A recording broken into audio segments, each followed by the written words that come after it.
Muy bien, muy contenta. ¿Sí? ¿Cuántos años hace que tiene ese diagnóstico? Hace 7 meses. 7 meses. ¿Y cómo se está cuidando? Aparte de conocerse mejor a sí misma y a su biología. Bueno, intento... ¿Ha cambiado cosas? Es decir, ese camino al que hacía referencia Rosa Gainza, ¿realmente ha cambiado para usted su camino vital? Sí, bastante. Y además ahora soy consciente de lo que me hizo enfermar. Y eso es muy importante. ¿Intenta tenerlo dominado? Sí, un poquito.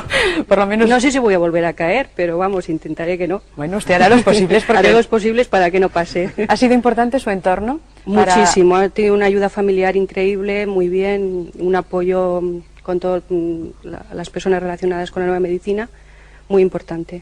Es decir, que usted lo recomienda, como lo los recomiendo jabones. a todo el mundo.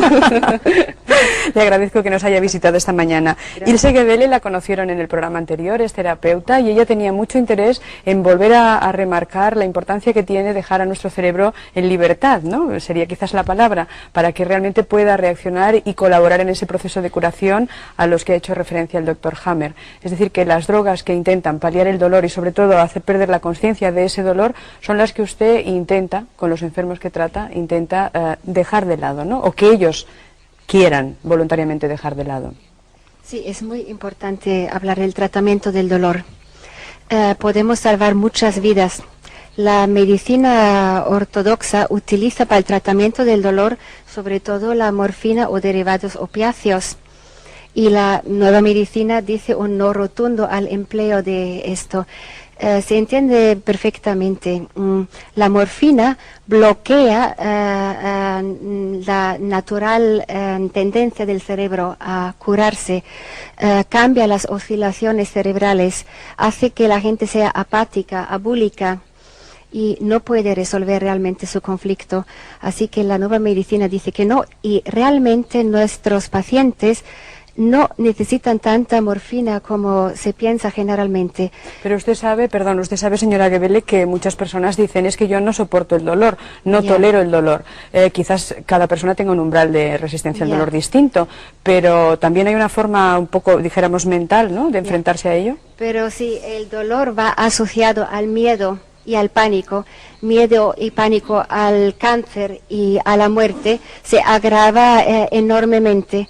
Nuestros pacientes saben desde las leyes biológicas de la nueva medicina que solamente aparece dolor en la segunda fase, en la fase de sanación. Bueno, hay algunos tipos de enfermedad que, por ejemplo, la angina de pecho cursa con dolor en la fase activa, ¿no? Pero eso no es la norma. Entonces, saber esto, nuestros pacientes asumen perfectamente su dolor. Bueno, perfectamente, quizás no del todo, pero no sufren un dolor total, lo que se llama dolor total. Quizás dolor porque lo han psíquico y físico. Lo han desligado del miedo, quizás. Exactamente, porque el psíquico, desde luego, está eliminado. Sigue el dolor físico, lógicamente, pero lo toman como un trabajo importante que hay que hacer, algo muy importante en su vida y que los lleva adelante, es beneficioso y bueno. Lo que pasa es que esto choca con la tendencia que hay ahora en los tratamientos del dolor, esa nueva estética, esta nueva sensibilidad, quizás casi sensiblería que tenemos con el dolor, esa nueva casi estética y ética, como digo, del dolor, choca porque hay que eliminarlo como un mal. El dolor tiene su significado, como ya hemos explicado, paraliza, entre otras cosas. En un problema de cáncer óseo, con esa lisis, con esa pérdida de masa ósea, si yo me muevo alegremente porque estoy sedado, pues puede haber fracturas. Así que esto es programado por la naturaleza. Entonces, claro, mientras muchos o algunos por lo menos médicos consideran, y ahora son palabras textuales, consideran que la morfina o los derivados opiáceos hacen menos daño que una taza de chocolate y que lo administramos como el café en la merienda y que lo único, y esto pues vaya cinismo, ¿verdad? Lo único que, la desventaja que tiene la morfina es que es muy, muy barata, pues mientras estamos con esta idea y esto es realmente grave. Y sobre todo si en este momento el paciente decide no quiero morfina ni derivados opiáceos, que tengamos que huir, pues búscate otro hospital, o sea que como si no pudiéramos ya decidir sobre nuestro propio tratamiento. Entonces quiero llamar la atención que tenemos derecho a nuestro tratamiento, que entendemos el dolor, por supuesto lo sufrimos y lo pasamos, pero es totalmente distinto. Le agradezco también su presencia. Itziar Orube, buenos días. Hola. Ella coordina el grupo de apoyo a la nueva medicina en España y sabe de la cantidad, toneladas sería una exageración, pero muchísimas cartas y llamadas telefónicas que el equipo de preguntas y respuestas ha atendido. Y no solamente el equipo de preguntas y respuestas, porque todos los centros territoriales de Televisión Española se vieron bloqueados los 2 días de emisión de este programa. ¿Existe ya posibilidad de recibir información directamente en España o debemos seguir remitiendo a los telespectadores a la clínica directamente a la clínica del Dr. Hammer, o a la clínica, al consultorio del Dr. Hammer? Yo diría que hoy por hoy todavía tenemos que dar el teléfono de la editorial De Alemania. de Alemania, y luego ellos, según su criterio, ya irán mandando a los pacientes donde proceda. Porque hay que decir la verdad, y es que... Micrófono así, por favor. Hay que decir la Gracias. verdad, y es que todavía tenemos una infraestructura insuficiente para todas las necesidades que hay. Y sería muy necesario poder tener un hospital, además un hospital universitario.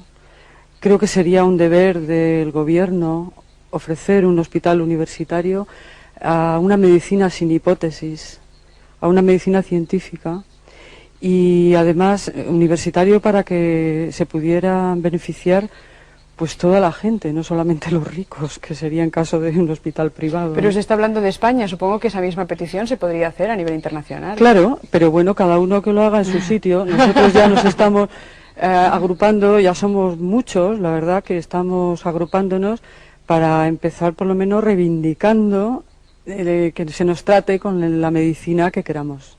Me gustaría, si no le importa, me deja el micrófono, se lo voy a pasar a otro de los doctores que trabaja según la terapéutica del Dr. Hammer. Buenos días. Es el doctor José María Manjón.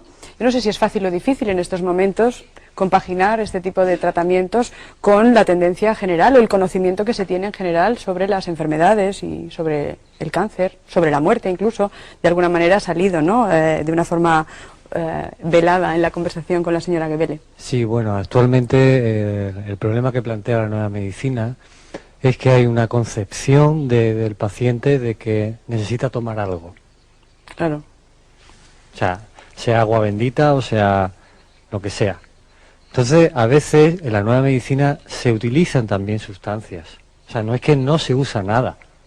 O sea, y dice el paciente, bueno, entonces, ¿no? Y se queda bloqueado él, sino que realmente solo en un momento determinado, o sea, si las complicaciones de la curación, porque yo también quería comentar un poco que a veces en la curación surgen complicaciones porque el conflicto ha durado mucho tiempo o porque, bueno, ha habido una recidiva del conflicto o otras situaciones que se pueden plantear. Generalmente lo que se produce en la fase de curación es un edema en el cerebro y a veces es necesario utilizar una sustancia como el corticoide, por ejemplo. O a veces para los dolores, por ejemplo, también se puede utilizar una sustancia como paracetamol.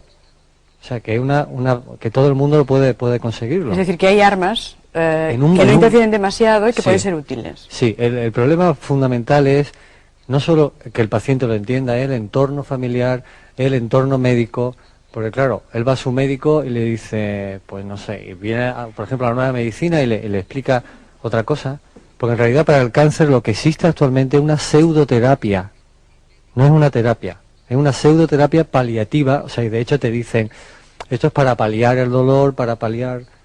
Entonces la nueva medicina lo que realmente pone énfasis es en unas leyes. Claro, y en la posible curación. Exactamente. Me gustaría que Jorge Pérez Calvo, que es dietoterapeuta, es médico naturista, nos dijera si realmente una alimentación X es cancerosa y si realmente hay cosas que deberíamos eliminar de nuestra alimentación o, teniendo en cuenta los fundamentos de la nueva medicina, cuidarse y con comer cosas sanas hay suficiente. Bueno, es cierto que se dice que hay un cierto tipo de cancerígenos, un cierto tipo de productos que producen una propensión hacia el cáncer. Eso está de alguna forma reconocido dentro de una cultura sanitaria general, ¿no? Yo en mi experiencia, hasta conocer al Dr. Hammer, he tenido la experiencia de ver pacientes que se curaban adoptando cambios en su estilo de vida y en su alimentación, y quizás de alguna forma, mediante el cambio alimenticio, cambiando su estilo de vida, y algunos se curaban de cáncer y otros no se curaban.